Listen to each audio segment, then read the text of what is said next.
Bonjour à tous et bienvenue dans ce cinquième cours de philosophie générale consacré à la notion de vérité.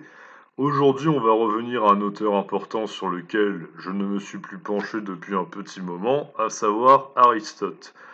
Aristote est un passage obligé sur la notion de la vérité et plus particulièrement sur celle de démonstration, qui est elle-même un passage obligé si l'on prépare un cours un tant soit peu consistant et maîtrisé sur la notion de vérité.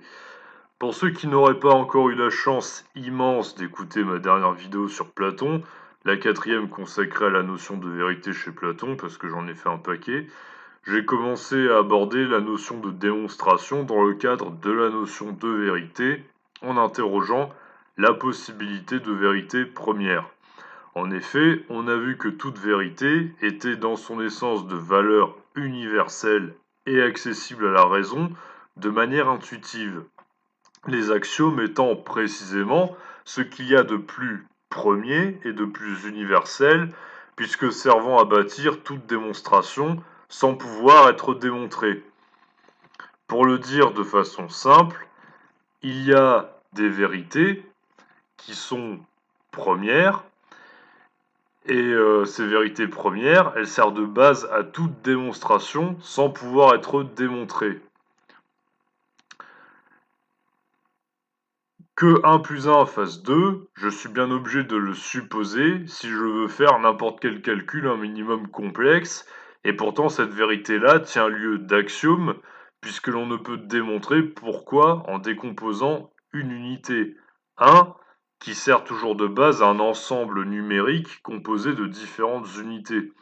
Bref, on en était venu à se demander si à la base de toute démonstration, il demeure une part de croyance inévitable et une vérité qui se donne d'emblée à nous sans que l'on ait à la démontrer dans toute son exactitude.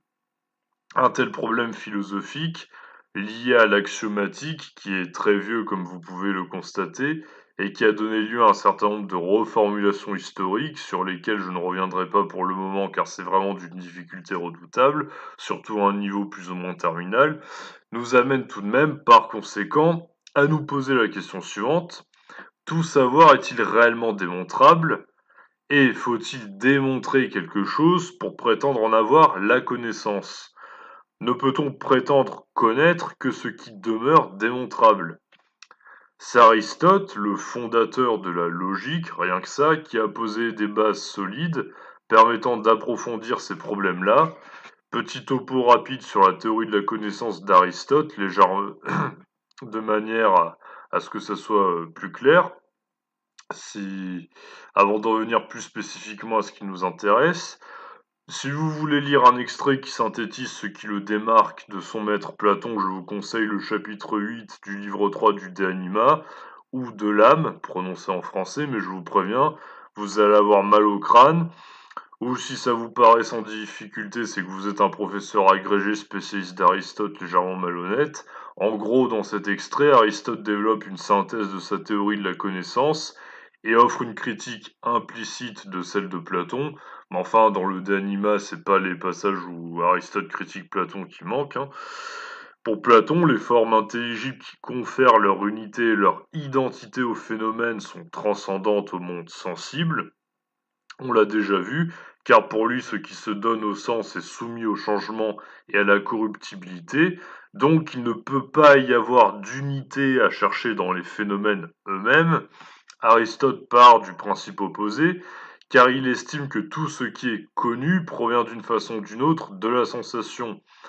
Vous avez un tableau très célèbre où vous avez Platon qui montre le ciel avec son doigt et Aristote qui, avec sa main plus proche du sol, semble vouloir modérer les ardeurs de son maître. C'est assez représentatif de l'opposition entre le maître et l'élève qui va déterminer les siècles à venir de l'histoire de la philosophie. À partir de là, chaque grand philosophe sera ou plutôt platonicien et pensera que la vérité se situe au-delà de l'observable, ou plutôt aristotélicien en partant du principe qu'elle dépend de l'observable. Fin de la parenthèse. Disons seulement que, pour Aristote, les formes sont comprises dans les corps eux-mêmes, il n'y a pas de matière informe et donc tout être possède une forme naturelle, plus spécifiquement corporelle, s'il s'agit d'un être vivant. De fait, les formes ne sont pas des réalités supérieures détachées de toute observation, on peut les connaître via un processus d'intellection et d'abstraction qui consiste à les saisir et à les catégoriser par observation. On reviendra sur ce point prochainement en étudiant un célèbre empiriste, mais en gros, ce qu'est un être, je le sais en l'observant et en saisissant sa forme qui lui est conférée par son unité. Bon, la forme et l'unité étant dépendants. Son identité propre et ses capacités d'être vivant distincts des autres êtres vivants également. On n'a pas un corps de même forme qu'un poisson par exemple, et on n'est pas capable des mêmes choses. C'est sûrement pas un poisson qui va faire de la philosophie et sortir des vidéos dessus sur YouTube. Je vais pas développer davantage la théorie du vivant chez Aristote, ça sera pour une autre vidéo. Retenez seulement pour l'instant que pour Aristote, je ne connais que ce qui se donne à moi par les sens, et toutes nos idées ne sont que des généralisations de ce qui nous apparaît, des abstractions qui consistent à passer du singulier au général par un processus d'inférence. J'ai vu un certain nombre d'arbres, j'ai l'idée d'arbre qui s'accompagne donc de la forme de l'arbre en tête, c'est aussi simple que ça. Pourquoi je fais cette petite précision avant d'en venir au point qui nous intéresse? Parce que ça va nous permettre de remettre en question la pertinence de la démonstration plus tard, en tant que mode d'accès à la vérité, vous allez comprendre pourquoi. Concernant la logique démonstrative chez Aristote, on a deux ouvrages vraiment importants sur le sujet, les seconds analytiques et la rhétorique. L'ouvrage rhétorique d'Aristote apporte un réel complément par rapport aux analyses de Platon à propos de la rhétorique, car il y montre que recourir à la persuasion ne va pas sans une certaine logique argumentative et sans certaines règles qu'il est nécessaire de connaître. Au livre 1, chapitre 2, section 7 de son ouvrage rhétorique, Aristote montre que la rhétorique, en opposition aux démonstrations qui cherchent à conduire à une vérité, a pour seul objet le probable. L'argument utilisé en rhétorique par excellence, c'est l'antimène. L'antimène, E-N-T-H-Y-M-E-N-E, est un type d'argumentation qui consiste à persuader d'une chose seulement probable en n'exprimant qu'une seule prémisse et en sous-entendant que l'autre qui est censé être admise par un certain sens commun, ou on pourrait dire plutôt une opinion commune, ou par un ensemble de préjugés avec lesquels il faut composer. L'exemple pris par Aristote, c'est celui d'un homme qui serait malade. Si je veux persuader les autres qu'une personne est malade, je vais dire cet homme a la respiration précipitée. Il est donc malade. Vous voyez, ici la prémisse nécessaire au raisonnement que je n'ai pas mentionné, c'est tous les hommes qui ont la respiration précipitée sont malades. Je ne l'ai pas mentionné. D'une part parce que c'est admis comme un indice communément accepté du fait qu'une personne soit malade, d'autre part parce que ce n'est que probable, la cause de la respiration précipitée pouvant être liée à autre chose, il a fait un gros footing en pleine chaleur par exemple, ou un gros footing tout court, par conséquent, c'est la prémisse du raisonnement que l'on ne mentionne pas, car la plus facile à attaquer, et de cette manière-là, les autres se sentent obligés d'y adhérer malgré eux s'ils ne prennent pas le temps de la réflexion, car on la tient d'emblée pour admise. Donc vous voyez, on peut vite se faire avoir via ce genre de subterfuge. Bon, ça c'est si on veut démontrer une chose qui n'est que probable et que l'on ne cherche pas la vérité, mais si on cherche la vérité, est-ce qu'il faut faire apparaître clairement les deux prémices qui donnent lieu à une déduction, justement, et est-ce qu'il faut que le contenu des prémices soit certain? C'est les seconds analytiques d'Aristote qui vont nous donner la réponse à ce point, et on va s'appuyer sur cet exemple ultra culte, ultra célèbre d'Aristote, qui est celui du syllogisme. Le fameux syllogisme portant sur la mortalité de Socrate. Tout d'abord, petite précision sur ce qu'est une prémisse, des fois que ça serait pas assez clair avec ce que je viens de montrer. Une prémisse, c'est une proposition qui va servir de base à la démonstration. Dans un syllogisme, qui est la forme la plus rigoureuse de démonstration devant conduire au vrai pour Aristote, il y a deux formes de prémices, majeure et mineure. La majeure, c'est celle qui énonce une propriété à propos d'un très grand nombre de cas, et la prémisse mineure, c'est celle qui énonce une propriété à propos d'un plus petit nombre de cas. Ce plus petit nombre de cas étant lui-même compris dans le plus grand nombre de cas dont on a dit quelque chose auparavant, afin de pouvoir en venir à une déduction ensuite. Par exemple, pour que ça soit plus clair, dans le syllogisme suivant, tous les hommes sont mortels. Il s'agira de la prémisse majeure, puisqu'on part d'un ensemble très grand, qui est l'humanité dans son ensemble. Socrate est un homme. Là, c'est la prémisse mineure, puisque l'on prend un cas particulier parmi l'ensemble plus grand énoncé précédemment, qui est l'humanité. Donc Socrate est mortel. Il s'agit là de la déduction. Comment la démonstration a lieu précisément? La démonstration a lieu en incluant un ensemble plus petit dans un ensemble plus grand, à partir des propriétés de l'ensemble plus grand, tous les hommes. On peut dire quelque chose d'un cas particulier compris dans cet ensemble, Socrate, car si tous les hommes sont mortels, et si Socrate est un homme, alors il est nécessairement mortel. La déduction suit donc de façon logique de l'inclusion de l'objet de la prémisse mineure au sein d'un ensemble plus grand donné antérieurement. Pour qu'une démonstration soit valide et conduise au vrai, pour Aristote, il y a donc certaines règles. Il y a 4 conditions de possibilité en fait, au même titre qu'il y avait 4 conditions de possibilité du dialogue chez Platon, souvenez-vous. Tout d'abord, première condition, les prémices doivent être vraies. Les prémices ne conduisent pas à la vérité si on dit que tous les hommes sont mortels, et que Socrate est un homme si tous les hommes sont immortels, et si Socrate est une femme par exemple. Mais bon, je vais revenir là-dessus car c'est très important justement. Donc voilà, déjà il y a l'adéquation, bah, on peut le dire, aux faits. Ensuite, deuxième condition, les prémices doivent être premières indémontrables, comme des axiomes en somme. On ne peut pas démontrer le fait que tous les hommes sont mortels ou que Socrate soit un homme, puisque c'est là-dessus que l'on s'appuie pour démontrer la mortalité de Socrate justement. Troisième condition, cela va de soi, il faut que les prémices soient cause de la conclusion. Si je déduis un truc qui n'a rien à voir avec la mortalité de Socrate après avoir dit qu'il était un homme lui-même compris parmi l'ensemble des hommes qui sont mortels, et que j'en déduis que c'est une chèvre, par exemple, c'est qu'il y a un petit souci. La déduction doit donc découler de façon logique des deux premières prémices. Enfin, dernière condition, il faut que les prémices soient plus connues que la déduction et antérieures à celle-ci. Évidemment, on va pas déduire la mortalité des hommes de celle de Socrate en tant qu'homme, à part, puisque, comme je l'ai expliqué, la démonstration propre au syllogisme consiste à partir du plus grand ensemble possible pour aller vers le particulier, dont on peut dire quelque chose en tant qu'il fait partie d'un tout plus grand que lui-même avec lequel il partage ses qualités, Socrate en tant qu'homme faisant partie de l'ensemble tous les hommes. Voilà quelles sont les 4 conditions à respecter que donne Aristote pour qu'une démonstration conduise au vrai. On parlera ici précisément de syllogisme démonstratif, syllogisme qu'Aristote distingue d'un syllogisme dialectique.